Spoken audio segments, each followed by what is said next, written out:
Jina langu naitwa Dr. Agnes Kijazi, mkurugenzi mkuu wa Mamlaka ya Hali ya Hewa Tanzania. Tunapenda kutoa mwelekeo wa kimbunga Kenneth ambapo kiko katika bahari ya Hindi na athari zake kwa maeneo mbalimbali hapa nchini, lakini hususan maeneo yaliyoko kusini mwa nchi yetu. Kimbunga hiki Kenneth, kama ambavyo tumekwisha kutoa taarifa zake, kinaendelea kusogea kuelekea katika maeneo ya nchi yetu.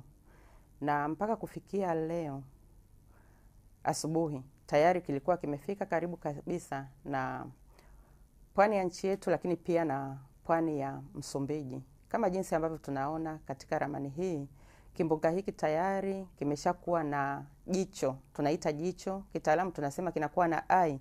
Ina maana kwamba kimeshakuwa ni kimbunga ambacho kina nguvu kubwa zaidi. Na jinsi kinavyoendelea kusogea kuelekea katika maeneo ya pwani, kinaendelea kuongezeka nguvu. Eneo ambapo kipo kimbunga hiki kwa sasa hivi kipo katika maeneo ya visiwa vya Komoro, na mgandamizo wa hewa kwa sasa hivi ni katika kipimo cha tunaita kipimo cha hectopascal, ziko 934. Kwa hiyo zikifika 934 ina maana kwamba ni mgandamizo ule mdogo wa hewa ambao ni mdogo sana, unaosababisha kuvuta upepo kutoka maeneo mbalimbali kuelekea katika maeneo ya kimbunga hicho, na inasababisha pia kuwa na upepo mkali sana ambao unaweza kuleta madhara.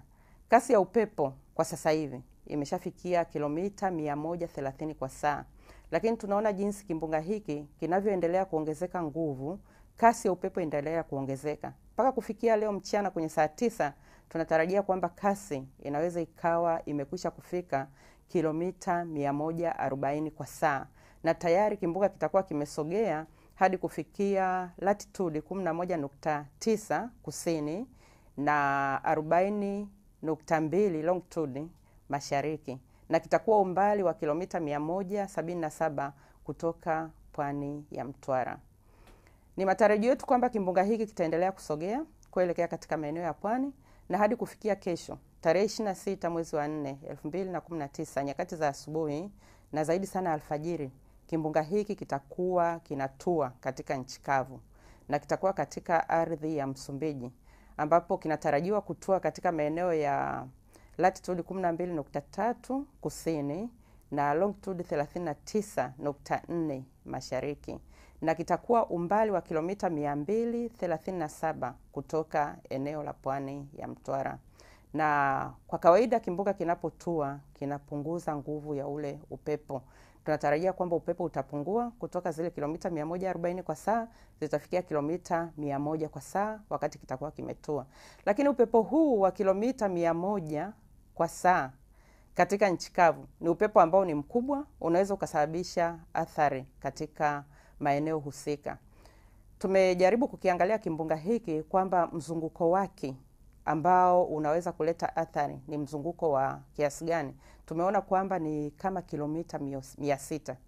Kwa hiyo utaona kwamba kutoka katika eneo lile la Msumbiji ambao kimbunga kitakuwepo, ukichukua kilomita 600, ina maana kwamba ni kuingia ndani katika maeneo ya nchi yetu, inaweza kufika mpaka maeneo ya Lindi, baadhi ya maeneo ya Ruvuma, pamoja na eneo lenyewe la Mtwara likiwa ndani. Kwa hiyo ni vizuri tuchukue tahadhari. Athari zinazoweza kutokea ni pamoja na mafuriko, uharibifu wa mali na makazi, kuezuliwa mapaa kutokana na upepo mkali, uharibifu wa mazao mashambani na miundombinu kutokana na mafuriko, na pia kutakuwa na kuongezeka kwa kina cha maji ya bahari ambayo kitaalamu tunaita storm surge. Ina maana kwamba upepo unapokuja unajaribu kuvuta maji ya bahari na kuyasogeza katika nchi kavu. Kwa hiyo hii inasababisha kuongezeka kwa kina. Ina maana kwamba sasa katika maeneo ambayo yako katika ukingo kabisa wa pwani ni maeneo ambayo ni hatarishi sana, kwa sababu kina kinapoongezeka maji ya bahari yanaingia katika nchi kavu, na haya yanaweza kuleta athari. Lakini pia kuna kuathirika kwa shughuli za usafirishaji kwa njia ya anga, kwenye maji pamoja na nchi kavu.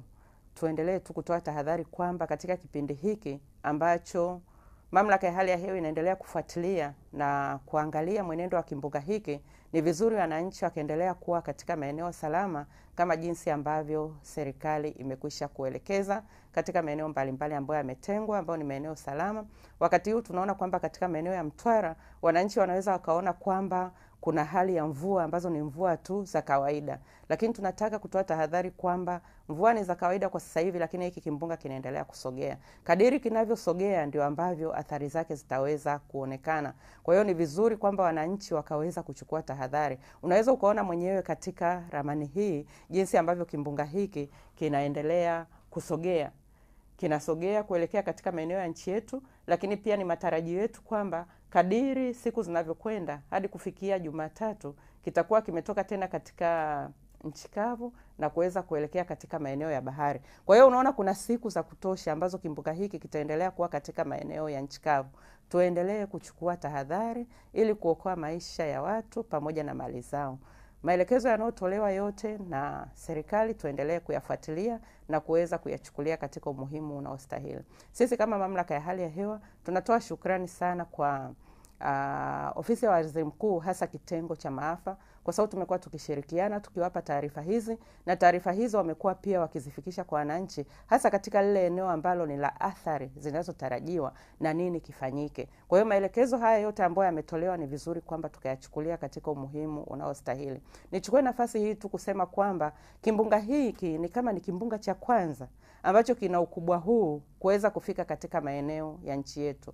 Tulikuwa na kimbunga mwaka 1952, lakini kimbunga hiki kiliweza kufika katika maeneo ya Lindi. Na utaona kwamba katika maeneo ya Lindi kwa wakati ule kulikuwa hakuna watu wengi, hakuna miundombinu mingi ambayo inaweza kuharibiwa kama ilivyo wakati huu. Wakati huu maendeleo ni makubwa katika pwani ya nchi yetu na wananchi pia wameongezeka. Kwa hiyo athari za kimbunga zinaweza zikawa ni kubwa. Ni vizuri tukachukua tahadhari na kuendelea kufuatilia taarifa ambazo mamlaka ya hali ya hewa itaendelea kuzitoa. Sisi tunaendelea kuangalia kimbunga hiki. Tuko kazini masaa 24. Wakati wowote ule tutaendelea kueleza ni jinsi gani kimbunga hiki kinasogea na ni athari gani ambazo zinatarajiwa. Nashukuru sana, asanteni sana.